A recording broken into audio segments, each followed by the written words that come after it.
Hi friends, and welcome to Sierra Rescue Farm. I'm your friend Steve B. If you ever watched my show before, you'll catch me saying things like, this tool isn't in my top 5, but it may be in my top 10, or I wouldn't put this in my top 10, but it would be a close second at 11. And I realized I don't really know what this elusive top 10 of tools are. So I sat down and I wrote it out. And I've created a list, and I'm going to walk you through the actual top 10, or maybe this should be more dramatic, top 10 tools for your homestead. Now this top 10 list is for a small farm, hobby farm, a homestead. If you're just starting up, these are the 10 essential things that you need to have. I removed anything that was clothing, and maybe I'll do another video about the top 5 or 10 clothing items you should have, but I took those out. I also took out anything that is specific to a type of farm, so anything that is specific to animals, for instance. I did put these in order, but it's really kind of ridiculous because you need all these things. They're all essential, they're all important, but I did try to put them in order. I put them in order by how important they are to me and how often I use them. It is hot out today. It must be 90 degrees. Always buy good stuff, always pay the extra money, get the quality things. There's so many cheap things you can get now off of Amazon. Look where it's from. I'm not saying that all Chinese products are bad, because they're not, but if you're getting something cheap and it's coming from China, it will work, but chances are it's gonna be broken in 2 weeks. Buy name brands, you know, try to buy stuff of products that you trust. It's gonna be worth it in the long run, especially if you're dealing with the elements and the sun and the rain and you're outside. Stuff's gonna fall apart. Get good quality stuff. 10. Okay, coming in at number 10, we've got hoses, garden hoses. No matter what you do, you're gonna need to get water from one place to another. So get yourself some garden hoses. Guess what I'm gonna say? Make sure you buy quality garden hoses. These things get destroyed in the sun. They do come in different, like light duty and heavy duty. Get the heavy duty, get the best one. Pay for the extra money. Pay for the extra money? Pay the extra money and get the best ones. Almost as important, you're gonna wanna get a nozzle for the hose. Don't buy plastic nozzles. At best, they'll last a year. Get an all metal nozzle. They come in different styles. You've got this style, and you've got sort of the fireman's hose style. But make sure there are no plastic parts. You will not regret it. This is that tape that Billy Mays sells. I forget what it's called. Bill Swift here for Flex Tape. And it doesn't work. Sorry, Billy. It may be good for some things, but like the idea that it fixes leaks or can fix a hose is just straight up bull crap. No matter how much of it you put on, no matter how many layers you put on, if you have a leak in a hose, it's gonna continue to leak. What you should do, don't be cheap, like me. Buy a new hose and hook more hose up to it. Hey, hot boys. Look at the hot boys. What you doing, guys? What you doing? What you doing, hot boys? Chilling in the shade? You're good boys. You're good piggies. You're a good piggy, Mama Strike. 9. Coming in at number 9, a shovel. Grab a shovel. Actually, several shovels. I think you're gonna need, at a minimum, a flat shovel. These rounded type shovels. There's the other kind of shovel. A spade? Is that? No, probably not. But this is for like digging. Giggity, giggity. This is for digging ditches. It's just like a flat shovel, but it's narrower. It's 8, coming in at number 8. Staple gun. Does it matter what kind? I don't know. Probably not. As long as it's quality. And it's good. This is a T50 Arrow brand staple gun. Guess what? I had a cheaper one that was made out of mostly plastic and it fell apart. Wow. Staples. 7, Number 7. Not chickens, but Carbine Clips. I think that's the way you say it.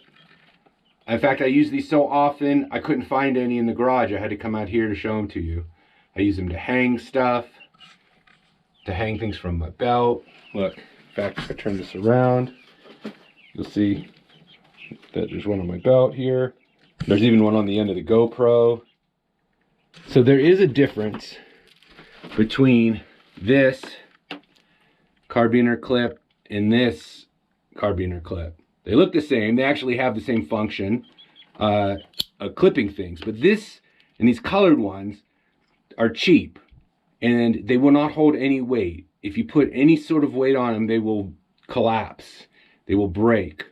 So they're still usable for stuff. If you want to hang a water bottle off your belt, these are great.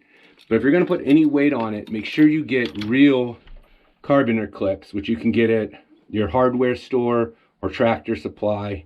If you're ordering them online, just make sure they're rated to hold weight. Rated to hold weight. That's hard to say. Rated to hold weight. As I walk through these, I can also do chores. Oh look, another hose. But I gotta get those chickens some water. It is super hot out in here. Panting. Carbine clip in action.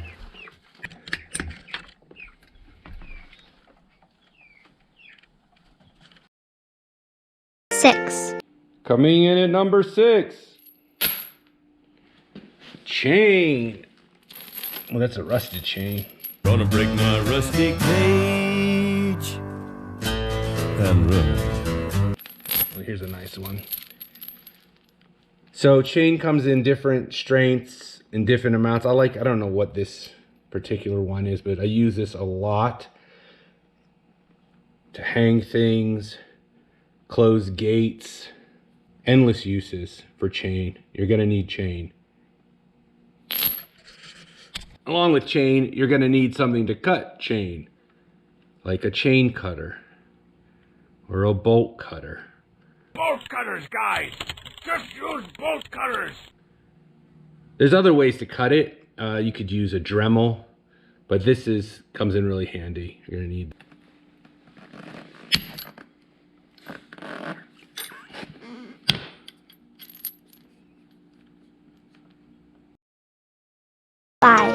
Coming in at number 5, bungee cords.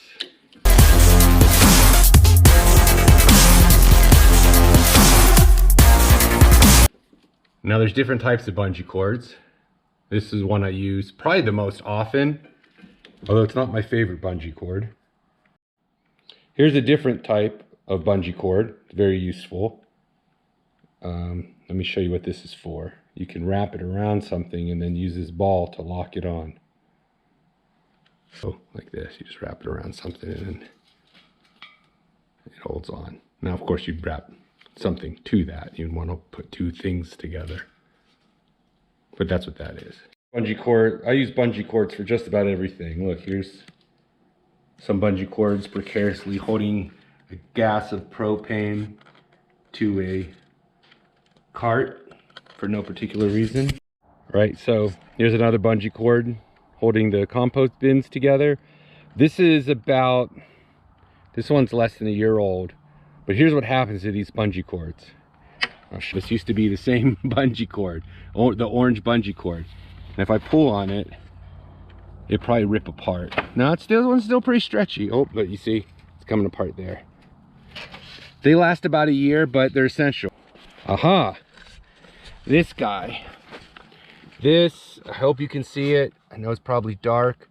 That's my favorite bungee cord. It's just thinner. And it has a metal hook on the end. What happens with these guys is this plastic hook. Oh, I think you might even be able to see it.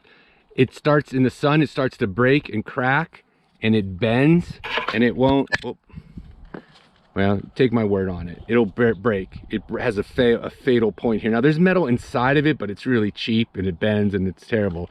But these metal ones, this guy here is about 3 or 4 years old. Hasn't worn out, hasn't frayed. You know, I think it's changed color slightly in the sun, but it really, really holds up. These are by far the superior ones. Buy a bunch of bungee cords and just be all ready with them. Oh, you know what? Shit, I forgot to put T-posts in my top 10. Maybe T-post is a number 11. I use them for everything. So supplemental T-post coming in at number 11. That's a T-post. I'll show you what it looks like. I'll go find one that's not holding up a bucket of poop. 4. Coming in at number 5. Coming in at number 5. Coming in at number 5. The wheelbarrow. Now this, any wheelbarrow is good. Anything to carry stuff around and you're gonna need it. But look at this one, man. It's got 4 wheels. I love this guy. Now I had to replace the wheels on it because of where I live. The wheels that it comes with are inflatable, so I had to put these solid tires on it.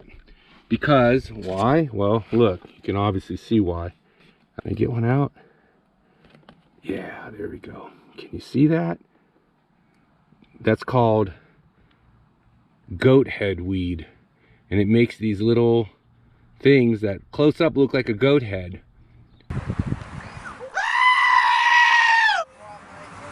But they have little spikes on them and they destroy your tires. I try to eradicate them, but they're everywhere. But you need a wheelbarrow. I like this guy. It's called this one's called the Big Four-Wheeler. I don't know if that's coming out, but it says Big Four-Wheeler. Got it from, wanna guess? You got it, Tractor Supply. But I love this guy. It's easy to move around. It's heavy. I put those solid wheels on it. This guy's heavy. You might want to get a lighter one. But just get something. You're gonna need to move stuff around your area. So you gotta get one of these. 3. Coming in at number 3, the Sawzall. Also called, I believe, a reciprocal saw. Whoa. Shouldn't cut my... Very hard to do with one hand. So this is the Makita. I got the Makita, the carbide blade laser guide. Brushless, I don't know. It's a brushless Makita Sawzall. As you've seen from previous episodes, I love Makita brand. I'm a Makita loyalist, but get any kind of Sawzall. Gonna need it. You're gonna need this for cutting wood, cutting brush, cutting metal. Make sure you get different blades. This is for instance, a wood blade. I use this to cut brush or cut trees or cut limbs. This guy is a general purpose wood blade. Cut 2x4s when I'm making repairs. And these are metal blades. So make sure you have a variety of blades. Super easy to pop them in and out of your Sawzall. 2. A drill. Doesn't matter, cordless drill. You want everything cordless because you're going to need to carry it around your farm, your ranch, if you have anything that's large. You don't want to be running cords. This is a Makita drill. I got the Makita. I've abused it over the years. I've had this thing probably 5 years or longer. It has different variable speeds. You want to buy different, oh my God, what are they called? They go in the chuck, you know, the different bits. There we go, to go in the chuck.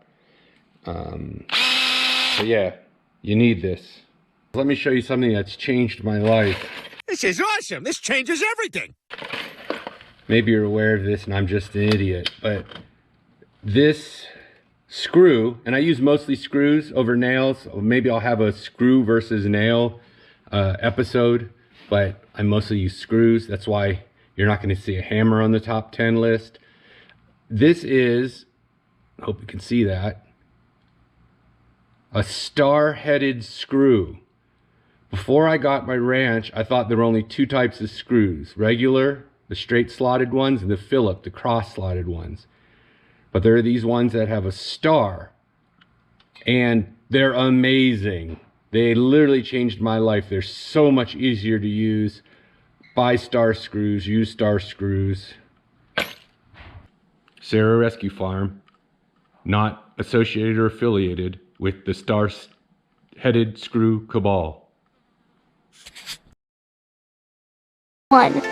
That leaves us the last one, coming in at number 1. Any guesses? Think about it. Coming in at number 1, I don't have to go anywhere special for this because it's always on me. Dun, da, da, da. A knife. Number 1 tool that you're going to want to have on you for millions of reasons, all of which are cutting things open, not, you know, trying to fight mountain lions or anything. I always get, you don't have to, but I like to get these knives that have this feature. See that? It's like a little hook, and then the knife sticks through it, so you can cut rope with it. This one also has, for some reason, a tactical breaking you out of a window thing on it. I just got this from Tractor Supply. I don't spend a lot on knives. Breaking my own rule. And there is a good reason for this.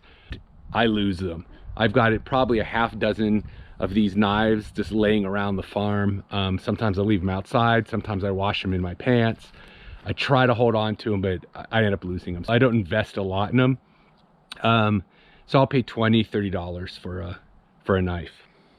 I realized when I was going through that I left this off the list. T-posts. So a T-post is just a metal post, and it's got a sort of a thing there to hold it in the ground. And you put them in the ground, and then you just slam on them with a sledgehammer. You pound on them with a sledgehammer. Did I say you sledge on them? You either sledge on them with a pound hammer, or you pound on them with a sledgehammer. They also sell, which I never bought, a T-post pounder. It's like a round tube that goes over the top of it, and you can slam down on this to get it into the ground. It is a real pain in the ass to put them in the ground with a sledgehammer, because you have to start up really high, and it's hard to hit that small thing. But I use these for everything. Building structures. You saw putting together the compost bin. I use them to prop up my plants, hold up netting. There's so many reasons to have T-posts. So they're in my top 10. This is my 10B, I guess. I could just say the top 11, but I already screwed up and put the top 10 in the list, and people like that anyway. So that's my top 10 list. Did I miss anything? Let me know in the comments. What is your top 10? What's something you can't live without on your ranch or farm, and that you think everyone who's just starting out absolutely needs to have? All right, this is Steve B. I'll see you next time. Bye-bye.